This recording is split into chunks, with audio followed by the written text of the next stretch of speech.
Alors donc, nous allons nous retrouver face à une mise en scène, donc la préparatoire, parce que j'ai plusieurs tests à faire, et je voulais, pardon, et je voulais pouvoir rallonger bien sûr les côtés pour pouvoir utiliser pleinement le cadre et voir après si j'ai besoin de recadrer. Donc, j'ai fait une première image donc de mise en place des différents éléments. Donc l'éclairage est calé, etc. Et là, j'ai fait une deuxième image en ayant juste repoussé les éléments pour pouvoir garder uniquement les planches de bois qui sont de chaque côté, puisque je veux rajouter des planches ici. Donc une fois que j'ai bien sûr synchronisé tous mes réglages, je fais ouvrir les images donc de mes deux photos que j'importe directement bien sûr dans Photoshop. Et bien sûr, on va jouer avec les calques et les masques de fusion pour pouvoir justement rallonger mon plateau et avoir donc les planches qui prennent la totalité de l'image. Après, bien sûr, je peux recadrer, mais au moins je ne suis pas coincé sur les côtés et je ne perds pas d'éléments de mon image de cette façon-là. Sûr, c'est des choses très simples qui sont faciles à faire en studio, du fait que c'est un élément où c'est un endroit où on maîtrise la lumière de bout en bout, donc avec tous les avantages que ça peut procurer, surtout en termes de lumière pour pouvoir voilà, avoir quelque chose d'intéressant. Donc bien sûr, comme toujours, CTRL J, je duplique mon calque, puis ensuite, eh bien, mon ami le tampon va venir m'aider. Donc je vais prendre de la matière à peu près par ici, voilà, avec un petit angle pour pouvoir être bien sûr, voilà. Hop, voilà. Et là, je vais pouvoir rallonger mon élément de décor. Donc, bien sûr, je fais évoluer ma position du tampon pour être sûr que, voilà, je prends bien de la matière, je la duplique en essayant d'être un petit peu homogène.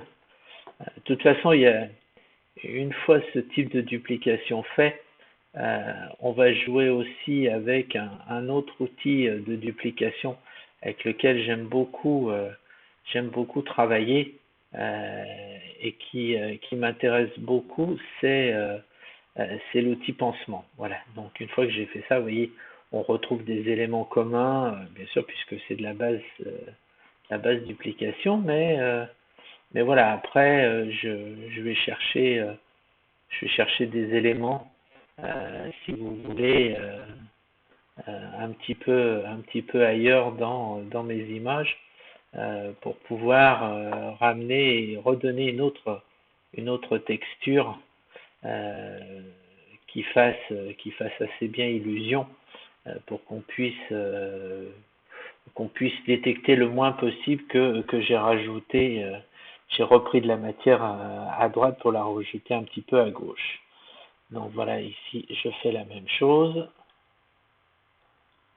Voilà. Ok, voilà, voilà, hop, voilà, et voilà. Donc voilà, une fois que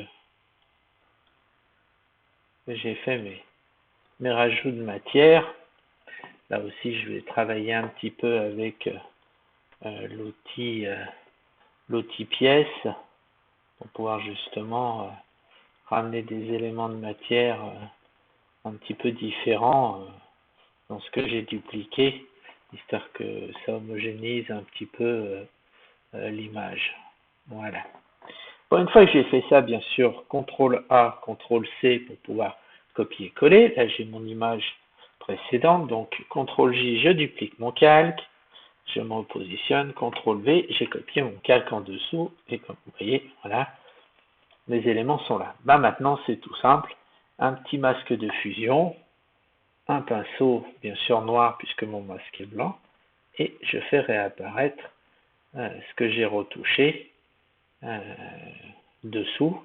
Alors, faire attention de faire le boulot proprement, c'est-à-dire de ne pas déborder sur mon image.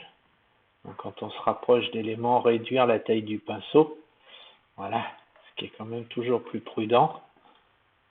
Voilà, je réduis ma vision de l'image.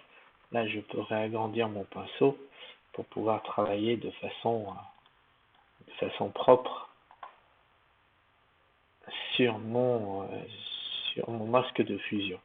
Alors bien sûr, comme toujours et à chaque fois, je le dis et je le répète, appuyez sur la touche Alt, vous cliquez sur le masque de fusion, ce qui vous permet de voir si vous voyez, vous n'avez pas oublié des petites choses, entre autres là, le coin en bas à droite.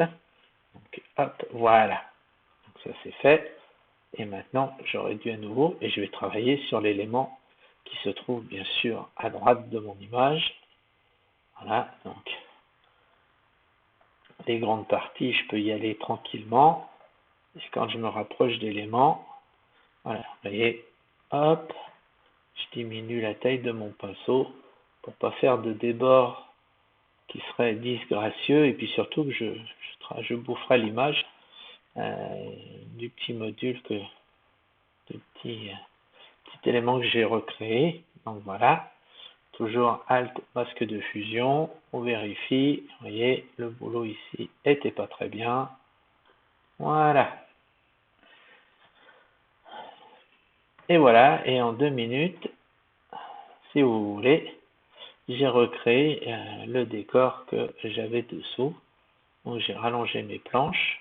Maintenant, si j'en ai besoin, je peux venir recadrer mon image, mais j'ai de la matière pour pouvoir faire un recadrage qui soit pas serré et qui me permet de garder, si vous voulez, voilà, une certaine homogénéité dans mon image.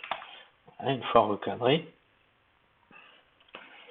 j'ai la possibilité d'avoir une image qui est complète, sans trou, etc. Puisque bien sûr, si j'enlève ça, je me serais retrouvé avec un cadrage comme ça et avec le fond du studio que l'on verrait. Et ben voilà pour ce petit tour, petite astuce, et au plaisir pour une autre.